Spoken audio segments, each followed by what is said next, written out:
outlets are known for highlighting those impacted worst by crime, those impacted worst by hurricanes, those impacted worst by coronavirus.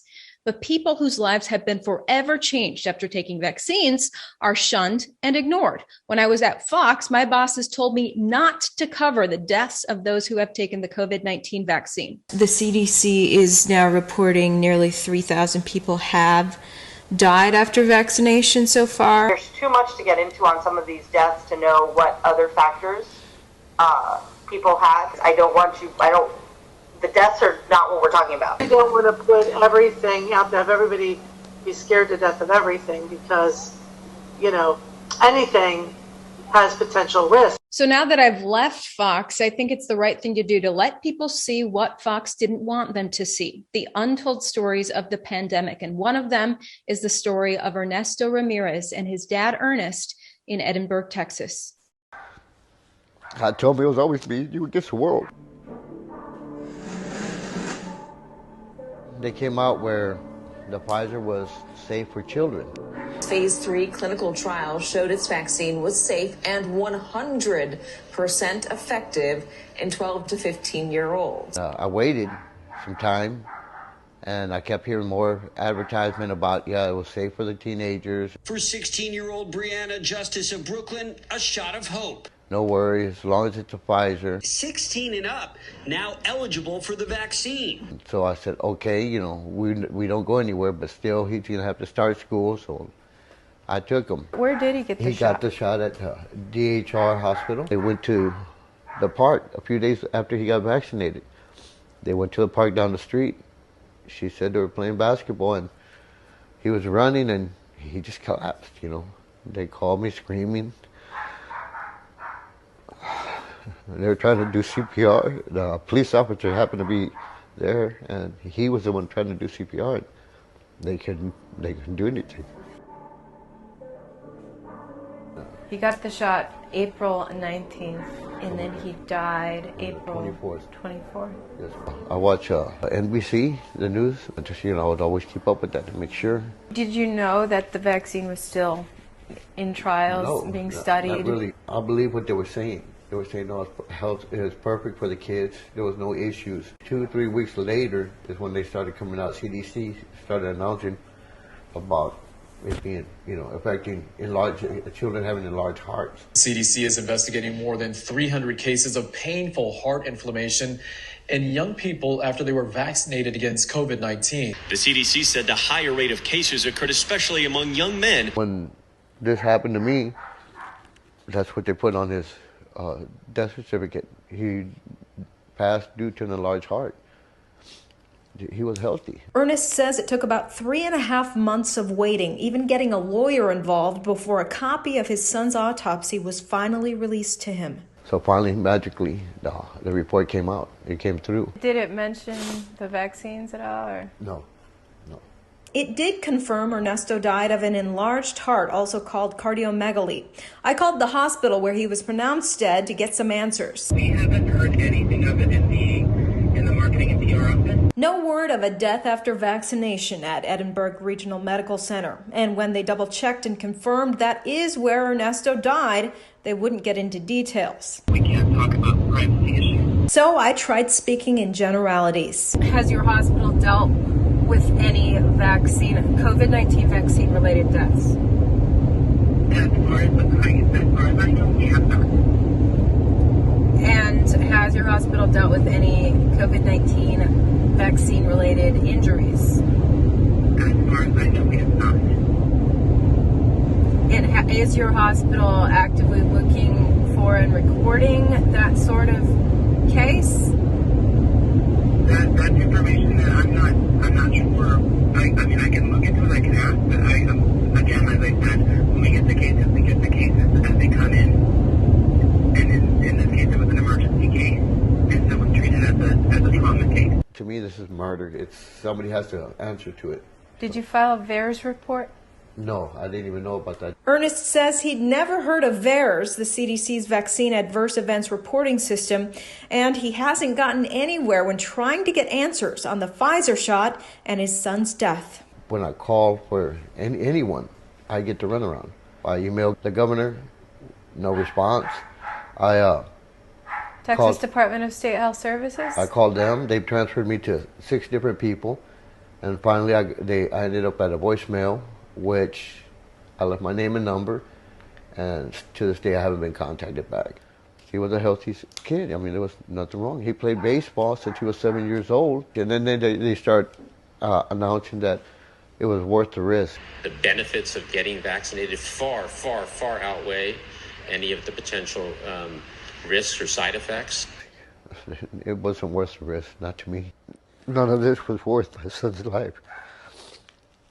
He was my best friend, you know. How many deaths associated with COVID-19 vaccines have happened in Hidalgo County? None.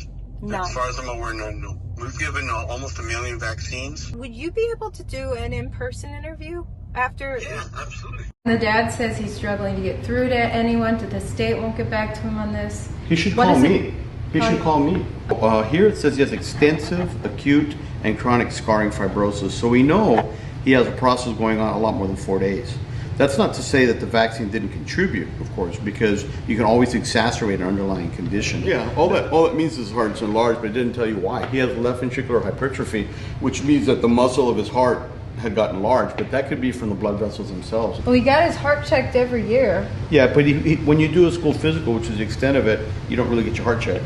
You listen to the heart, it doesn't say anything. You'd have to get a 2D echo ultrasound. Kids that died less than 18 had multiple comorbidities, obesity, or respiratory problems. Yeah, this boy didn't. No, actually his BMI was 27 because I looked him up.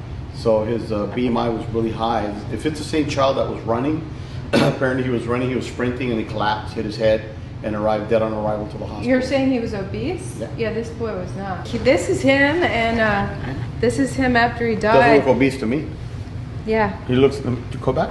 So he looks like a regular guy. He looks like a regular 16-year-old guy. There's no weight on the chart. It's just his BMI 27. Wow. So they may have made a mistake. Probably on his so, BMI. right? Probably so. I did call the health department to see what they've done subsequently. Yeah. Yes, Dee, what'd you find out about that kid? But the father says that he was vaccinated. He didn't show in the M-track. They can't find him. DHR Health. He got vaccinated at DHR Health on 4/19/21. See if there's been an adverse reaction reported too, and if not, we need to start one. He says, man, it's not anywhere. Thank you, that helps a lot. He's not recorded as having been vaccinated. They can't find him on the M-track. You know what M-track is, immunization tracking? You get the shot and you go into a system. And you have to match up with that lot number. That little vial has a little number on it. So it has to match up. So he wasn't recorded. Now I know for us at the beginning, man, we were running like a month behind. You know, I mean, we had all these sheets of stuff that we needed to do. Just trying to process the paperwork. I mean, we were. So he could have slipped through the cracks. I mean, think about this. We were immunizing 8,000 people a day. Wow. And so you got, what, 10 clerks or something? So Oh it took my us gosh. took us like about 6 weeks to catch up. Wow. It's like, gosh, well, his story just slipped through the cracks. How many people are like him? Is the death rate actually higher after? And I would say that in all likelihood it probably is, because when you do something in this country, whatever it is, 330 million, 350 million, in the world 4.1 billion, yeah, absolutely it's going to happen. I think at the end of the day, you're going to say what I've come to the conclusion, which is given the risk versus benefit ratio, vaccination should be done. And certain people that have had adverse effects, it shouldn't be done. Next up, I asked cardiologist and internist Dr. Peter McCullough to take a look at Ernesto's autopsy. The heart was enlarged, but it was enlarged because of myocarditis. There was evidence of heart inflammation, fibrosis, and scarring in the heart. A typical heart weighs for a boy this age would be less than 250 grams. In this case, it was more than 500 grams. It was more than twice enlarged. In June, it emerged that both Pfizer and Moderna were associated with myocarditis or heart inflammation, the vaccines, and the FDA put a warning out on it. And they had about 200 well-characterized cases at that time. As of July 30th, the CDC now tells us they verified 3728 cases of myocarditis or heart inflammation. We know the vaccine in a person his age, in the randomized trial published by Frank and colleagues in the New England Journal of Medicine in May 27th of this year, people like him who took the vaccine, randomized versus placebo, the only thing the vaccine did is prevent about 18 cases of the sniffles. There was no mention of family spread, no mention of any serious disease. COVID essentially is like a cold in children. It certainly doesn't require a vaccine. I need to yell. I need to fight. I need to do something. His life was worth much more than what the government or anybody else thinks. So now you're suing Pfizer? Yes. I mean, like I said, no amount of money can bring my son back. To me, this is murder. Somebody has to answer to it. What we're trying to do or working to do is gather a group of individuals to take on the drug manufacturers. And the standard is extremely high to get outside the PrEP Act. You have to show that the conduct was malicious. The issue that we're struggling with is that Congress passed what's called the PrEP Act. And the PrEP Act gives the manufacturers of the vaccine and those administering it huge immunity. So you've got a group that's making trillions of dollars, taxpayer dollars, because all these vaccines are being administered for free. Well, they're not really free because we're paying for it with our taxpayer dollars. And if there's an adverse event, then there's another statute that gives them huge protection from liability. So it's almost the best of both worlds for the manufacturer and the administrator of the vaccine, but for the individual who has an adverse consequence, it's the worst of both worlds. I take it like it was my fault. I shouldn't have been so ignorant. He meant the world to me. I had nothing else. Anything else you want to say? No, just parents have to vaccinate their children. That's it. I mean, I don't care what anybody says. It's not worth the risk.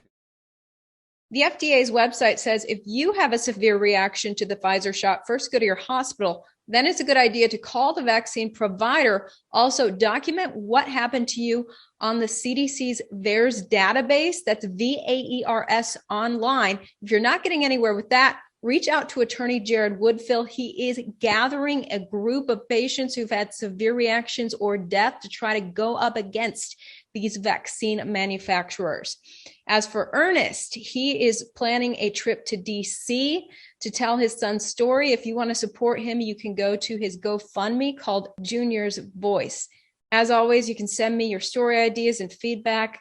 Email me ivory@ivoryhecker.com. Thanks so much for watching. I'm Ivory Hecker.